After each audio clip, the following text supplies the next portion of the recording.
Okay. Mike Todd Archer with ESPN. Notice any difference in the mood around the team when it's coming after a win as opposed to what you guys have been going through? I think that's obvious. Yes, I mean, it's definitely a different feeling today. But, I think the biggest thing is we're on a short week, and, just the guys did a great job of getting in here, getting done what they needed to get done in the morning, and, I had later meetings. This was kind of a Wednesday for us. Excuse me. With where you guys are and big picture views, do you do any of that yet? Do you think, 2013 where you guys were and then you made a run late, do you get to that point yet at all? No. Think of any of that? No. It's a fast week. I do know that just from having the opportunity to compete on Thanksgiving. I mean, it's a great game, obviously the history of it, especially the history here in Dallas. But there's so much to do, and you have to do it in a timely fashion because, the recovery of the players is at the top of the list. I mean, that's just the way I've always approached this game.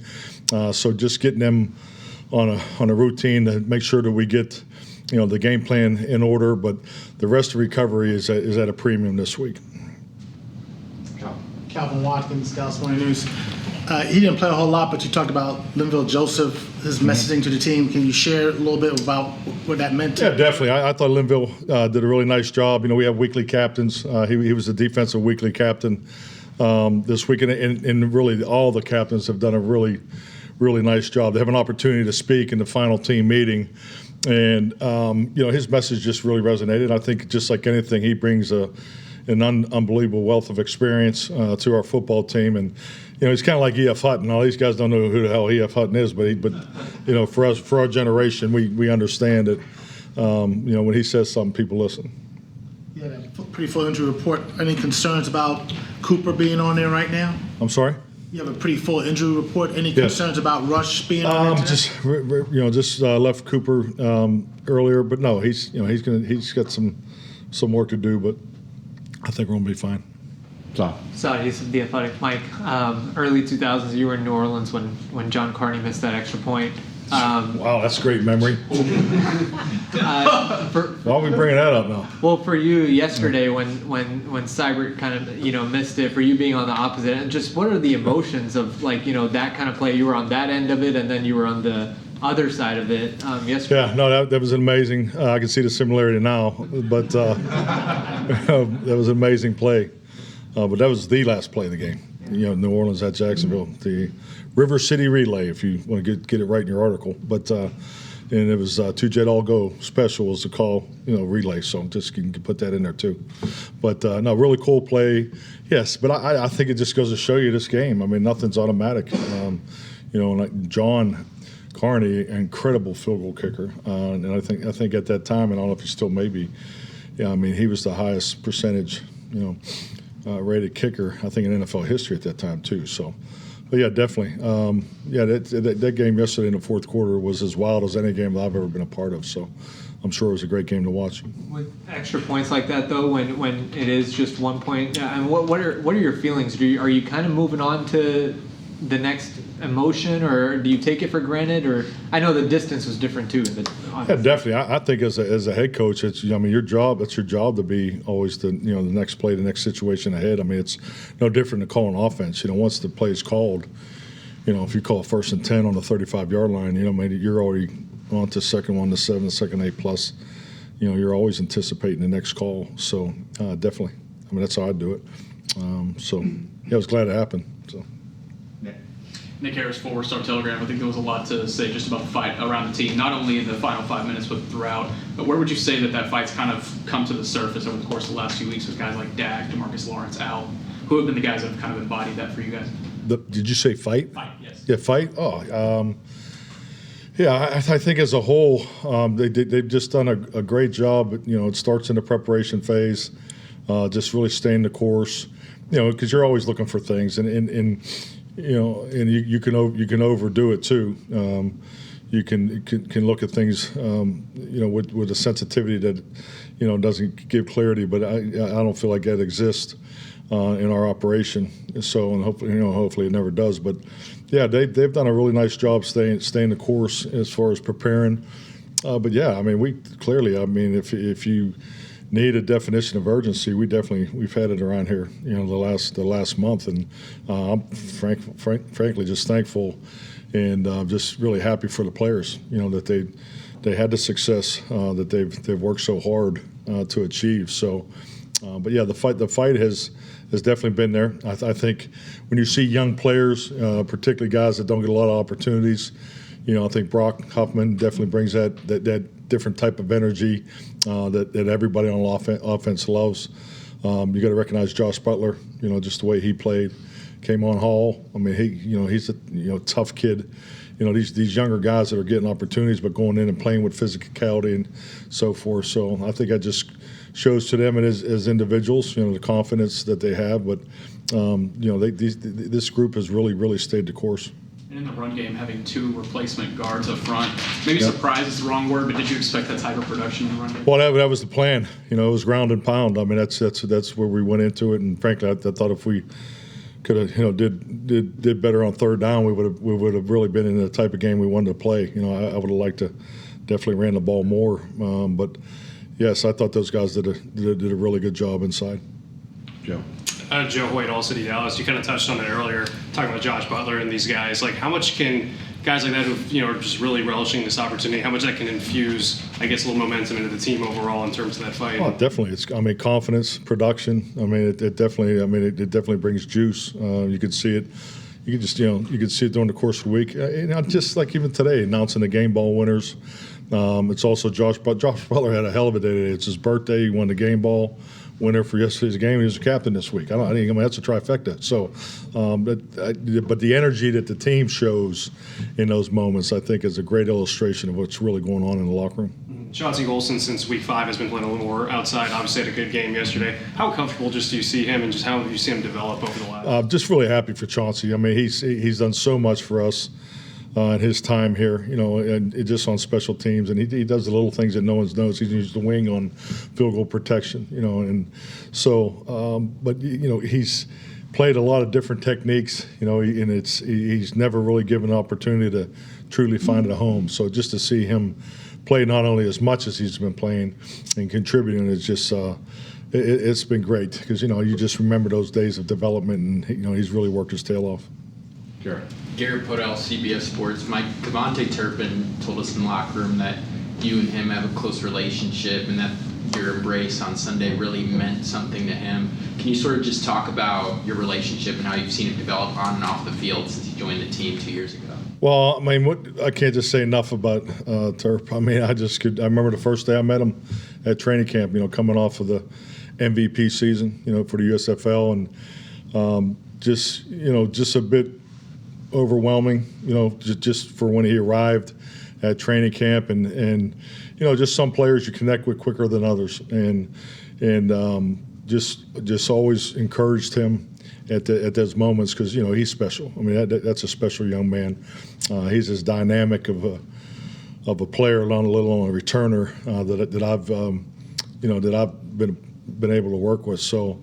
And it's just been really cool to watch him grow. So he's got a great personality, and he lights up the room.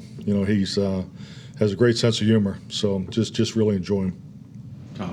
Tommy Yarsh, DallasCowboys.com. You haven't had the left and right starters next to each other on the offensive line probably as much as you want continuity-wise. So for 2 guys to step in and Austin and Tyler rotating at left guard, what does that say about the depth up front? Well, I think it really just says a lot about the connection in the offensive line room. And I just think like anything, you start with your veterans, with Zach Martin and those guys bring to the table. Obviously the coaching with Mike Solardi and Chin, those guys do a phenomenal job. Week in and week out, but the connection between that group is very high. You've already stated the goal. You definitely like to have more continuity. I think everybody would like to come out of camp and watch 5 guys line up and practice every single day together and play together because, the numbers speak for themselves. When you do have that continuity, the success rate is very high.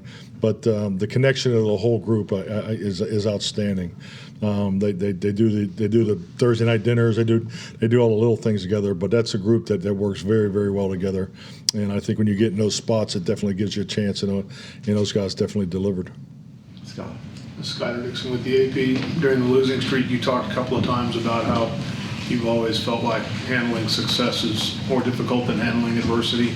It's not a problem today, but I'm just kidding. Is that any part of your message this week? No. So bad No. you needed a win and you got one? No.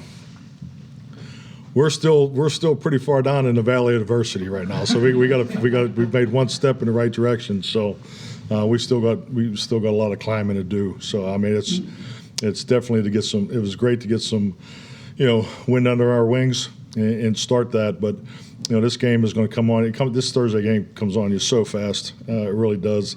And really the rest of the recovery I think is critical. You learn that over time of how the planning and training of the team to get ready for this game. So that's really where my mind is and my heart is too, because I do know how important it is for this locker room, because we need this game. We recognize that the urgency's there, but we got a long ways to go.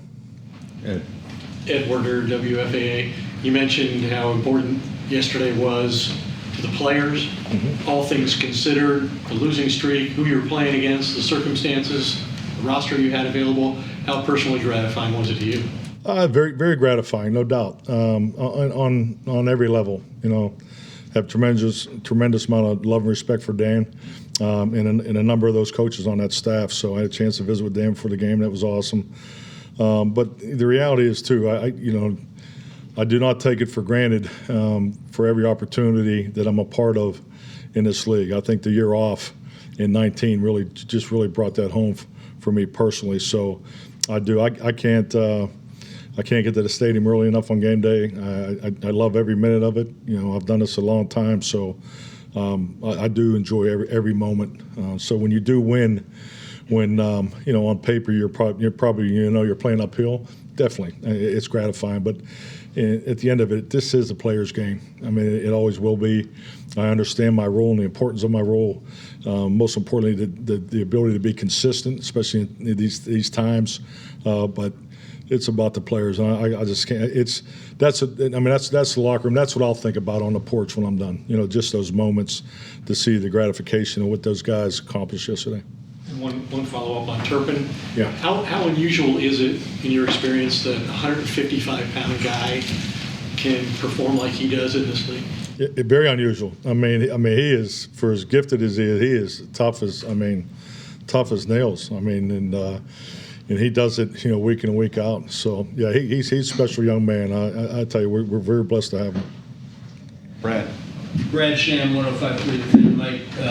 Coaching point, if you had to do over again, would you prefer Wanye slide down to one? Oh, definitely. I wish he should have fell right to his knees when he caught the ball. But yeah, that's we call it no moss. It's a no moss situation. So, I think just like anything, when you get in those spots, you got to look at everything involved. From a coaching perspective, the communication, the reminder there. But yeah, that game should have been over at that point. What do you attribute some of the guidance struggles with the penalties yesterday? It's a big emphasis. We've obviously talked about it, time and time again.